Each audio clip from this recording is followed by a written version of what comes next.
जय श्री कृष्ण दोस्तों। आज हम बात करेंगे एक ऐसे टॉपिक पे जो शायद आपने इससे पहले ना सुना हो। देखिए, महाभारत केवल युद्ध की कहानी नहीं थी, यह उन रहस्यों का महासागर था जिन्हें जानकर बड़े बड़े योद्धाओं का दिल कांप उठता था। कुरुक्षेत्र की धरती पर सिर्फ अस्त्र शस्त्र ही नहीं टकराए थे, वहां भाग्य, कर्म, छल, श्राप और नियति का भी भयंकर संग्राम हुआ था। लेकिन महाभारत में कुछ ऐसे रहस्य भी छुपे थे जिन्हें देखकर स्वयं भगवान कृष्ण भी कुछ पल के लिए गंभीर और चिंतित हो गए। आखिर ऐसा कौन सा रहस्य था जिसने द्वारकाधीश श्री कृष्ण को भी सोचने पर मजबूर कर दिया? क्या वह आने वाले विनाश का संकेत था या फिर कलयुग की शुरुआत का डर? आज की इस रहस्यमयी और भावुक कथा में हम जानेंगे महाभारत के उन छुपे राजों को जिन्हें बहुत कम लोग जानते हैं। कुरुक्षेत्र की धरती पर जब शंख बजते थे तो केवल योद्धाओं के हथियार नहीं टकराते थे, वहां नियति और कर्म भी आमने सामने होते थे। आज हम जानेंगे वो क्या रहस्य था। क्या वह मनुष्य के पतन का भविष्य था या फिर ऐसा सत्य जिसे जानकर इंसान अपने ही कर्मों से डर जाए? आज की यह कथा केवल एक कहानी नहीं बल्कि जीवन का आईना है जिसमें हमें अपना आने वाला समय भी दिखाई देता है। महाभारत का युद्ध समाप्त हो चुका था। 18 दिनों तक चली उस भयंकर लड़ाई ने पूरी धरती को हिला दिया था। जहां कभी लाखों सैनिकों की गर्जना सुनाई देती थी, आज वहां सन्नाटा पसरा था। चारों ओर टूटे हुए रथ पड़े थे, घोड़ों की लाशें धरती पर बिखरी थी, वीरों के मुकुट धूल में पड़े थे। हवा में अभी भी रक्त की गंध तैर रही थी। पांडव जीत चुके थे, लेकिन यह जीत उन्हें खुशी नहीं दे पा रही थी। युधिष्ठिर का चेहरा बुझ चुका था, भीम के भीतर का क्रोध शांत हो गया था, अर्जुन का गांडीव नीचे झुक चुका था, नकुल और सहदेव भी मौन थे और द्रौपदी अपने पुत्रों को याद करके रो रही थी। उस रात कुरुक्षेत्र पर अजीब सा अंधेरा छाया हुआ था, मानो स्वयं प्रकृति भी इस विनाश पर शोक मना रही हो। इसी बीच श्री कृष्ण अकेले युद्ध भूमि में घूम रहे थे। उनके चेहरे पर वही दिव्य तेज था, लेकिन आज उनकी आंखों में गहरी गंभीरता दिखाई दे रही थी। वो धीरे धीरे कदम बढ़ाते हुए उस स्थान की ओर पहुंचे जहां सबसे भयंकर युद्ध हुआ था। अचानक उन्हें ऐसा लगा मानो धरती के भीतर से कोई अद्भुत ऊर्जा निकल रही हो। कृष्ण वहीं रुक गए। उन्होंने अपनी आंखें बंद की, कुछ क्षण ध्यान लगाया और फिर अपने हाथों से मिट्टी को हटाने लगे। अर्जुन जो दूर खड़े थे यह सब देख रहे थे, वह भी धीरे धीरे कृष्ण के पास आ गए। मिट्टी हटाते ही वहां एक चमकदार शिला दिखाई दी। वह साधारण पत्थर नहीं था, उस पर विचित्र चिन्ह बने हुए थे। उस शिला से हल्का नीला प्रकाश निकल रहा था। अर्जुन आश्चर्य से बोले, माधव ये कैसी शिला है? श्री कृष्ण कुछ पल तक उसे देखते रहे, फिर धीमी आवाज में बोले, पार्थ यह समय का रहस्य है। अर्जुन कुछ समझ ही नहीं पाए। उन्होंने पूछा, समय का रहस्य? श्री कृष्ण बोले, हाँ अर्जुन, यह वह शिला है जिसने आने वाले युग का संकेत छुपा है। इतना सुनते ही अर्जुन के मन में उत्सुकता बढ़ गई। उन्होंने पूछा, क्या इसमें भविष्य लिखा है? श्री कृष्ण ने गंभीर होकर कहा, हाँ पार्थ, और जो इसमें लिखा है उसे देखकर देवता भी चिंतित हो जाएंगे। इतना कहकर श्री कृष्ण ने अपनी हथेली उस शिला पर रखी। अचानक पूरी शिला चमक उठी और उसमें चित्र दिखाई देने लगे। पहला दृश्य देखकर अर्जुन की आंखें फैल गईं। उन्होंने देखा एक समय ऐसा आएगा जब अपने ही परिवार को धोखा देंगे, भाई भाई का शत्रु बन जाएगा, पुत्र अपने माता पिता का सम्मान नहीं करेगा और रिश्ते केवल स्वार्थ तक ही सीमित रह जाएंगे। अर्जुन ने कहा, माधव क्या सच में ऐसा समय आएगा? कृष्ण बोले, हाँ पार्थ, यह कलयुग अपने चरम पर होगा। तब मनुष्य का मन लालच में भर जाएगा। इसके बाद दूसरा दृश्य दिखाई दिया।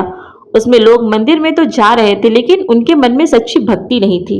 वो भगवान का नाम केवल दिखावे के लिए ले रहे थे। श्री कृष्ण यह देखकर कुछ पल के लिए मौन हो गए, फिर बोले, यही कलयुग का सबसे बड़ा दुख हुआ। अर्जुन ने पूछा, क्या भगवान की पूजा करना गलत होगा? श्री कृष्ण मुस्कुराए और बोले, पूजा कभी गलत नहीं होती पार्थ, लेकिन जब भक्ति में सच्चाई न रहे तो वह केवल दिखावा बन जाती है। अचानक शिला में तीसरा दृश्य प्रकट हुआ। उसमें लोग एक दूसरे से ईर्ष्या कर रहे थे। हर इंसान दूसरे इंसान को नीचे गिराने की कोशिश कर रहा था। कोई इंसान किसी को खुश नहीं देख पा रहा था। अर्जुन का हृदय भारी हो गया। उन्होंने कहा, माधव मनुष्य इतना बदल कैसे जाएगा? श्री कृष्ण बोले, जब इंसान अपने भीतर के धर्म को भूल जाता है तब उसका पतन शुरू हो जाता है। इतना कहकर श्री कृष्ण कुछ देर के लिए शांत हो गए। फिर उन्होंने अर्जुन की ओर देखा और बोले, पार्थ याद रखो, मनुष्य का सबसे बड़ा शत्रु बाहर नहीं उसके भीतर होता है। अर्जुन ध्यान से श्री कृष्ण की बातें सुन रहे थे। तभी अचानक शिला का प्रकाश और तेज हो गया। अब उसमें एक ऐसा दृश्य दिखाई दिया जिसे देखकर स्वयं श्री कृष्ण की आंखें भी गंभीर हो गई। उन्होंने देखा, कलयुग में सत्य बोलने वाला व्यक्ति अकेला पड़ जाएगा और झूठ बोलने वाला व्यक्ति सफल कहलाएगा। ईमानदार लोगों का मजाक उड़ाया जाएगा और अधर्म को ही बुद्धिमानी समझा जाएगा। यह देखकर अर्जुन की आंखों में आंसू आ गए। उन्होंने कहा, माधव अगर ऐसा समय आएगा तो अच्छे लोग कैसे जी पाएंगे। श्री कृष्ण ने गहरी सांस ली, फिर बोले, कठिन समय में ही मनुष्य की असली परीक्षा होती है पार्थ। जब चारों ओर अंधेरा हो तब जो व्यक्ति सत्य का दीपक जलाए रखे वही सच्चा धर्मात्मा होता है। इतना सुनकर अर्जुन का सिर झुक गया। तभी शिला में एक और दृश्य दिखाई दिया। अब उसमें युद्ध नहीं था बल्कि इंसानों के भीतर अकेलापन दिखाई दे रहा था। लोग भीड़ में रहकर, परिवार में रहकर भी दुखी थे। उनके पास धन था लेकिन मन की शांति नहीं थी। उनके घर बड़े थे लेकिन रिश्ते टूट चुके थे। यह देखकर अर्जुन ने पूछा, माधव, इतना सब होने के बाद भी क्या मनुष्य सुख नहीं पाएगा। श्री कृष्ण बोले, सुख वस्तुओं में नहीं होता है पार्थ, सुख मन की शांति में होता है। लेकिन कलयुग में मनुष्य बाहर की दुनिया जीतने में इतना व्यस्त हो जाएगा कि अपने भीतर की दुनिया को देखना भूल जाएगा।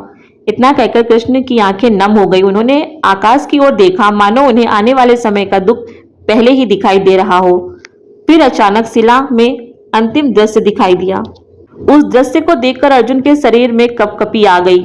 उन्होंने देखा, धरती पर अधर्म बढ़ चुका था। लोग एक दूसरे को दुख पहुंचाकर खुश हो रहे थे। झूठ, छल और स्वार्थ हर जगह फैल चुका था। लेकिन उसी अंधकार के बीच कुछ लोग ऐसे भी थे जो भगवान का नाम सच्चे मन से ले रहे थे, जो दूसरों की मदद कर रहे थे और सत्य का साथ नहीं छोड़ रहे थे। तब श्री कृष्ण के चेहरे पर हल्की मुस्कान आई। उन्होंने कहा, पार्थ, कलयुग कितना भी बुरा क्यों ना हो, लेकिन जब तक धरती पर एक भी सच्चा इंसान रहेगा तब तक धर्म की जीत होती रहेगी। अर्जुन की आंखों में आशा की चमक लौट आई। उन्होंने पूछा, तो क्या कलयुग में भी भगवान अपने भक्तों की रक्षा करेंगे। श्री कृष्ण मुस्कुराए और फिर बोले, मैं हर युग में अपने भक्तों के साथ रहता हूँ पार्थ। श्री कृष्ण बोले, जो भी सच्चे मन से मुझे पुकारेगा मैं उसके पास अवश्य जाऊंगा। इतना कहकर श्री कृष्ण ने उस दिव्य शिला को पुनः मिट्टी के भीतर दबा दिया। अर्जुन ने आश्चर्य से पूछा, माधव, आपने इसे छुपा क्यों दिया। श्री कृष्ण बोले, क्योंकि हर सत्य को हर समय बताना उचित नहीं होता। कुछ रहस्य समय आने पर खुद ही प्रकट हो जाते हैं। उस रात कुरुक्षेत्र की धरती पर चांदनी फैली हुई थी। श्री कृष्ण धीरे धीरे आगे बढ़ने लगे। अर्जुन उनके पीछे चल रहे थे, लेकिन अर्जुन के मन में अब भी एक अलग ही भावना थी। उन्हें समझ आ चुका था कि युद्ध केवल मैदान में नहीं लड़े जाते, सबसे बड़ा युद्ध इंसान अपने अंदर लड़ रहा होता है। और जो अपने भीतर के लालच, क्रोध और अहंकार को जीत ले वही सच्चा विजेता कहलाता है। भक्तों, महाभारत हमें सिखाती है कि चाहे कितना भी बदल जाए समय, धर्म और सत्य का मार्ग कभी गलत नहीं होता। कलयुग में बुराइयां जरूर बढ़ेंगी, लेकिन जो इंसान सच्चाई, दया और भगवान पर विश्वास बनाए रखेगा उसके जीवन में कभी अंधकार स्थायी नहीं रहेगा। भक्तों, यह कहानी केवल महाभारत का रहस्य नहीं बताती बल्कि इंसान को उसके आने वाले भविष्य का सच भी दिखाती है। श्री कृष्ण की आंखों में दिखाई देने वाली चिंता यह बताती है कि कलयुग में सबसे बड़ा युद्ध इंसान अपने भीतर लड़ेगा। इस कहानी में छुपा हर संवाद जीवन की एक गहरी सीख देता है। कहानी हमें समझाती है कि धन और अहंकार इंसान को अंदर से खोखला बना देता है। कलयुग कितना भी कठिन क्यों ना हो, सच्ची भक्ति और अच्छे कर्म हमेशा इंसान की रक्षा करते हैं। अर्जुन और श्री कृष्ण का यह संवाद केवल एक कथा नहीं बल्कि मानव जीवन का दर्पण है। इस कहानी में भावनाएं, रहस्य और अध्यात्म तीनों का अद्भुत संगम देखने को मिलता है। महाभारत का यह छुपा हुआ राज आज के समय की सच्चाई से जुड़ा हुआ महसूस होता है। कहानी यह संदेश देती है कि अंधकार कितना भी बढ़ जाए, सत्य की एक छोटी सी रोशनी भी दुनिया बदल सकती है। भक्तों, श्री कृष्ण की रहस्यमय भविष्यवाणी आज भी लोगों को सोचने पर मजबूर कर देती है। अगर आपको श्री कृष्ण और महाभारत की रहस्यमयी कथा पसंद आई हो तो वीडियो को एक लाइक जरूर करें, अपने दोस्तों और परिवार के साथ शेयर करें ताकि वे भी इस अद्भुत रहस्य को जान सके। और ऐसी रहस्यमय, भावुक और ज्ञान से भरी महाभारत कथाएं सुनने के लिए हमारे चैनल को सब्सक्राइब जरूर करें। कमेंट में लिखें जय श्री कृष्ण। आपका एक लाइक और एक कमेंट हमें ऐसी और बेहतरीन कहानियां लाने की प्रेरणा देती है।